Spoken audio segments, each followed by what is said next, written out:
Hello दोस्तों, कैसे हैं आप सभी। जैसा कि मेरा नोटिफिकेशन था कि बीपीएससी का जो टीयर 2 एग्ज़ाम चल रहा है उस पे हम जनरल साइंस के टॉपिक को लेकर आएंगे और उस जनरल साइंस के टॉपिक में हम सबसे पहले जो उस चीज़ की बात करेंगे जो किसी भी एग्ज़ाम के पॉइंट ऑफ व्यू से मोस्ट इम्पॉर्टेंट होता है। सबसे ज़रूरी बात क्या है?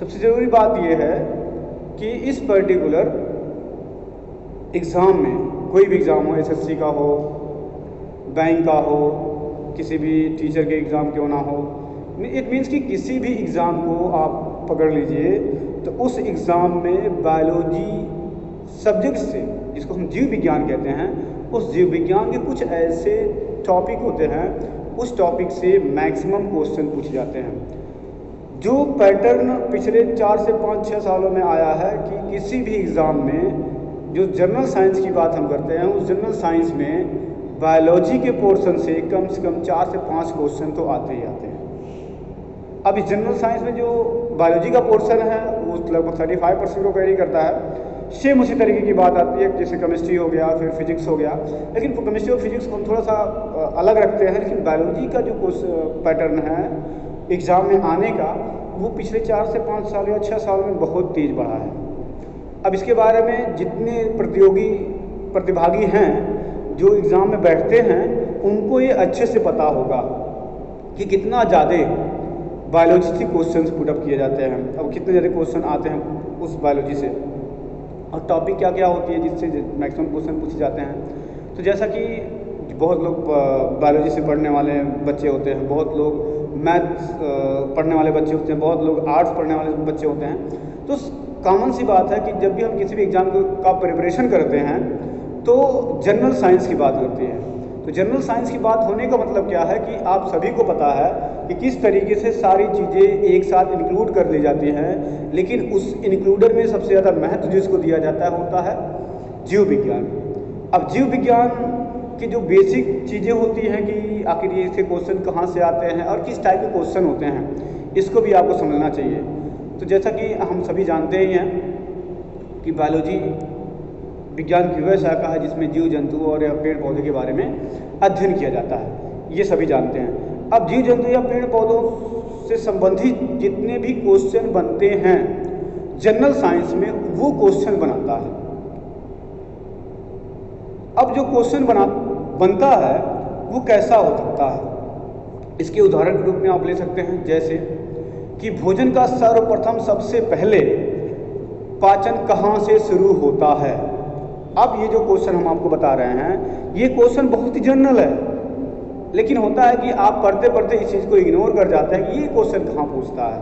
लेकिन आपको जो इग्नोरेंस में डालते हैं वही क्वेश्चन तो आपके सामने खड़ा आता है, इसको नहीं पढ़ना है, ये नहीं आएगा, इसको पढ़ लेते हैं, ये थोड़ा कठिन लग रहा है, ये आ जाएगा। नहीं, ऐसी बातें नहीं हैं।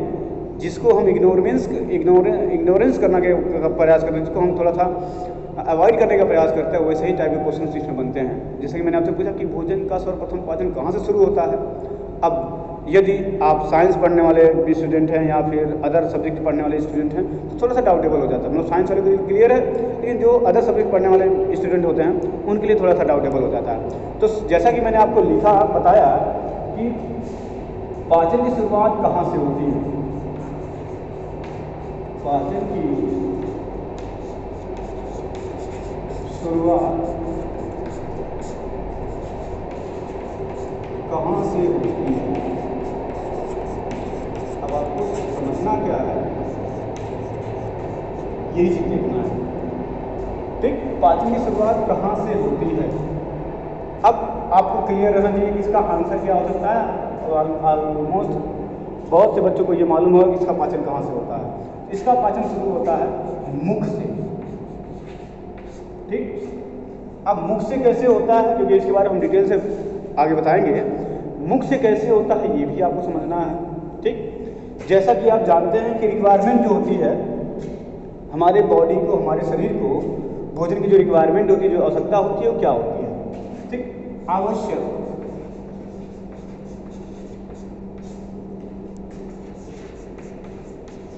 भोज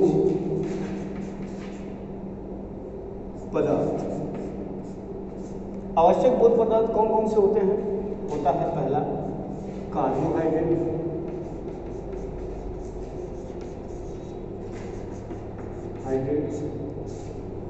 ठीक। दूसरा होता है प्रोटीन, तीसरा होता है वसा, ठीक। चौथा होता है विटामिन्स,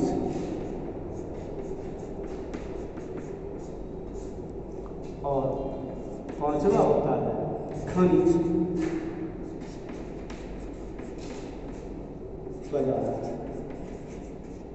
ये आपको समझना चाहिए, ये चीजें होती हैं। इसमें छठा सबसे जरूरी चीज होता है, वो होता है जल, ठीक।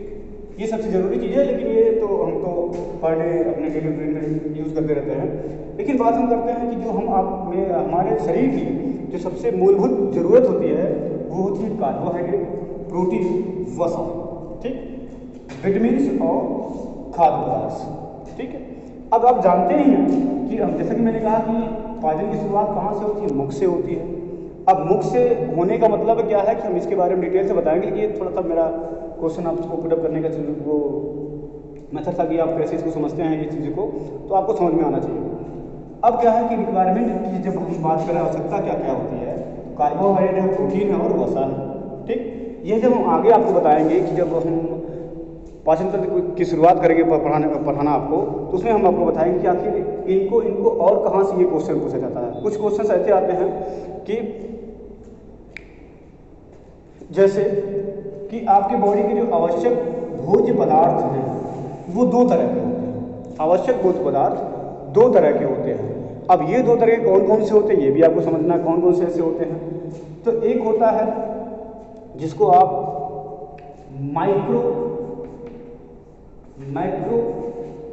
न्यूट्रिएंट्स के बारे में जानते हैं आप, ठीक। और एक होता है माइक्रो न्यूट्रिएंट्स, एक होता है माइक्रो न्यूट्रिएंट्स और एक होता है माइक्रो न्यूट्रिएंट्स। ये हमारी बॉडी के सबसे जरूरी रिक्वायरमेंट के फॉर्म में आते हैं। इनकी आवश्यकता हमारी बॉडी में सबसे ज़्यादा होती है, और ये जब हमारी बॉडी में इस तरह की ज़्यादा रखते हैं उसी बिहाफ पे ये सारी चीज़ें कंसिडर की जाती हैं। जैसा कि हम सभी जानते ही हैं कि हमारे बॉडी का जो बिल्डिंग मटेरियल होता है, हमारी बॉडी को बनाने का जो काम करते हैं, वो सभी इन्हीं सब से मिलकर हमारी बॉडी के सेल्स बनते हैं, जिससे हमारी बॉडी बनती है, ठीक। अब हम इसके आगे की जब बात करते हैं तो क्या क्या होता है, ये तो थोड़ा सा शुरुआत हम बताए थे आपको कि किस तरीके से क्वेश्चन बनता है। क्वेश्चन आपका यहाँ से भी आता है, क्वेश्चन आपका आवश्यक भोज्य पदार्थ से भी एक नंबर का क्वेश्चन बनता है, और इसके साथ साथ विटामिन से क्वेश्चन कम से कम 3 से 4 ऐसे क्वेश्चन बनते हैं। खनिज पदार्थ से भी क्वेश्चन बनते हैं, ठीक। मतलब ऐसा कोई टॉपिक नहीं है, ऐसा कोई हेडिंग नहीं है जिससे क्वेश्चन ना बनता हो। अब हम बात करते हैं, जैसे बायोलॉजी की बात कर रहे हैं, जीव विज्ञान की बात कर रहे हैं, तो जीव विज्ञान में क्या क्या आपको बताया जाता है, क्या क्या आपको पढ़ाया जाएगा और किस किस से क्वेश्चन बनते हैं, ये हम आपको बताते हैं। तो आइए समझते हैं आखिर कौन कौन से टॉपिक्स हैं जहाँ से ये आएगा जीव विज्ञान में, वो आपको समझना है। अब जीव विज्ञान की जो बात हम कर रहे थे, क्या क्या है, बायोलॉजी,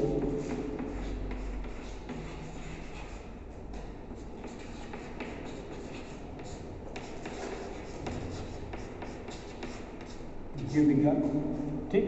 कौन कौन से ऐसे टॉपिक हैं जिससे ये क्वेश्चन आएगा? पहला है पाचन तंत्र,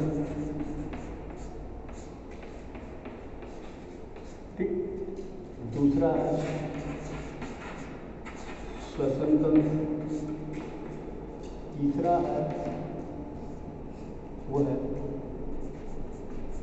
परिसंचरण तंत्र,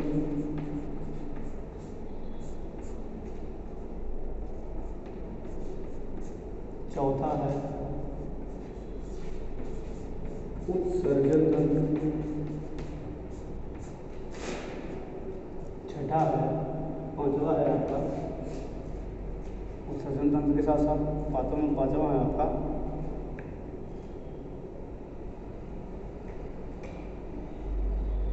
तंत्र। कोशिका तंत्र,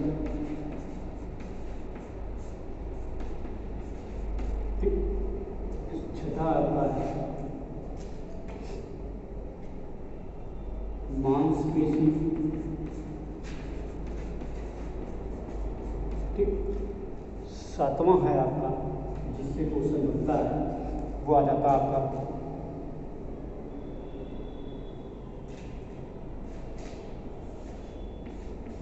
इंडो,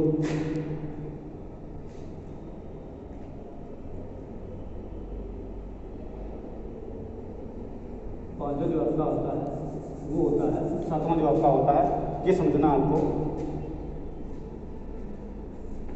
इंडोक्राइन,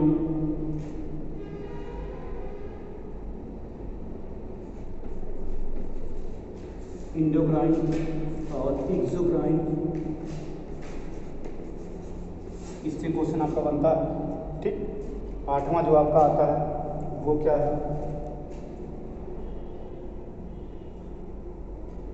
आठवां जो आपका होता है वो होता है जनन तंत्र, ये, और आज भी इसमें कंसीडर हम कर सकते हैं, ठीक। जैसा कि आपके सामने दिख रहा है कि बोर्ड पे कितनी सारी चीज़ें इसके सामने आपको मिलती हैं, ये आपको देखने वाली बात होगी, ठीक। अब इसी बिहाफ पे जो चीज़ें बनती हैं, क्वेश्चन कहाँ कहाँ से आता है, ये आपका टॉपिक है, ये आपका टॉपिक है, ये आपका टॉपिक है, इट मीन्स कि सभी तरीके से यहाँ क्वेश्चन बनते हैं।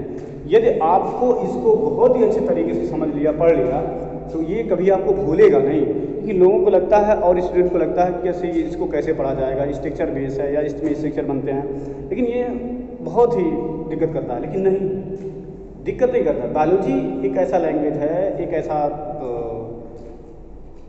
साइंस है जिसको हम जितना ज़्यादा कनेक्टिविटी करके पढ़ेंगे, जितना ज़्यादा अपने से आसपास से जोड़ के पढ़ेंगे, उतना ही जल्दी आपको समझ में आएगा, उतने ही जल्दी आप इसको समझ पाएंगे, उतना ही तेज़ आप ऑब्जर्वेशन कर पाएंगे।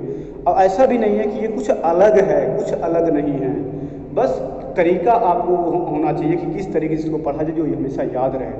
अब इसको याद करने के लिए क्या करेंगे आप, कैसे करेंगे, तो कुछ नहीं करना है, क्योंकि कोई भी चीज़ कितने भी समय तक आप याद नहीं रख सकते हैं, लेकिन उसको समझ तो सकते हैं ना। यदि आप एक बार समझ गए तो अच्छे से चीज़ों को याद कर सकते हैं, ये आपके सामने होना चाहिए। अब उम्मीद करते हैं कि जितना मैंने अभी तक बताया है आपको बहुत सारी चीज़ें समझ में आई होंगी। अब इसी क्रम में हम आगे बढ़ते हैं और सबसे पहले टॉपिक जो जीव विज्ञान का आता है होता है पाचन तंत्र के बारे में हम बात करेंगे। और हम इस तरह के टॉपिक को लिए मतलब सबसे पहले शुरू करेंगे जो आपके खाने पीने से रिलेटेड है, जिसको आप पर डे करते हो, लेकिन कभी इमेजिन नहीं किए, कभी इसके बारे में सोचे नहीं कि इसमें से सूक्ष्म भोज्य पदार्थ कौन हैं और उससे जो बड़े वाले बड़े भोज्य पदार्थ है वो कौन कौन से, ये हम आपको बताते हैं, ठीक। जैसे कि मैंने अभी पीछे लिखा था ना कि मैक्रो न्यूट्रिएंट्स और माइक्रो न्यूट्रिएंट्स हमारे बॉडी के रिक्वायरमेंट को दो चीज़ें पूरी करती हैं। पहला मैक्रो, ठीक, जो बड़े भोज्य पदार्थ होते हैं जिससे हमको पोषक तत्व मिलते हैं वो, और एक बहुत ही छोटे भोज्य पदार्थ होते हैं जिससे हमको बहुत ही छोटी मात्रा में, बहुत ही कम मात्रा में, लेकिन पर डे चाहिए, वो मिलता है। यही दो तरह का था, वो हम आपको बताए भी थे कौन कौन सा था। एक तो कार्बोहाइड्रेट, प्रोटीन और फैट, ये होते हैं जटिल कार्बनिक पदार्थ होते हैं। इनको हमारे शरीर के लिए ज़्यादा मात्रा में पर डे, डेली के हिसाब से चाहिए, पर डे के हिसाब से चाहिए, रोज़ की दिनचर्या में हमको ये चीज़ें चाहिए, ठीक। लेकिन जो विटामिन्स और खनिज पदार्थ होते हैं जिसको हम खनिज मिनरल्स कहते हैं, इन दोनों का रिक्वायरमेंट हमारी बॉडी को भी पर डे के हिसाब से ही चाहिए, लेकिन बहुत ही कम मात्रा में चाहिए, ठीक। बहुत ही कम मात्रा में लेने की वजह से इसको हम माइक्रो न्यूट्रिएंट्स के नाम से जानते हैं कि इसकी रिक्वायरमेंट थोड़ी ही चाहिए, पर डे चाहिए, जिसकी कमी से विभिन्न तरह के डिफरेंट टाइप ऑफ डिजीज़ेस होती हैं, अलग अलग प्रकार के रोग होते हैं। ये भी हम आगे पढ़ेंगे, जैसे जैसे वीडियो कंटिन्यू होता जाएगा वैसे वैसे आपको और सारी चीज़ों के बारे में, नई चीज़ों के बारे में पता चलेगा। तो नई चीज़ों को जानने के लिए और बने रहने के लिए, हमारे साथ जुड़े रहने के लिए हमारे चैनल को लाइक और सब्सक्राइब जरूर करते रहें। और अपने से मीन्स की यदि आप लाइक कर रहे हैं, सब्सक्राइब कर रहे हैं, तो कृपया इस वीडियो को अपने करीबियों के पास भी पहुंचाने का काम करें, जिससे कि वो भी जब देखेंगे, पढ़ेंगे, समझेंगे, तो उनको भी लगेगा कि हाँ यही है बायोलॉजी और इसी के बारे में हमको पढ़ना है। अब बायोलॉजी बहुत इजी है, जैसे मैंने बार बार कहा कि बायोलॉजी बहुत इजी है, आपको कुछ नहीं करना है, बस थोड़ा सा अपने कनेक्टिविटी को बढ़ाना है, अपने आसपास के लोग इन्वायरमेंट के साथ जुड़ना है। बायोलॉजी वही कहती है, जितना आप जुड़ के पढ़ेंगे उतना ही आपको बहुत अच्छे तरीके से समझ में आएगा, और जब एक बार समझ गए आप तो कभी भूलेगा नहीं। आइए हम लोग बात करते हैं पाचन तंत्र के बारे में आगे।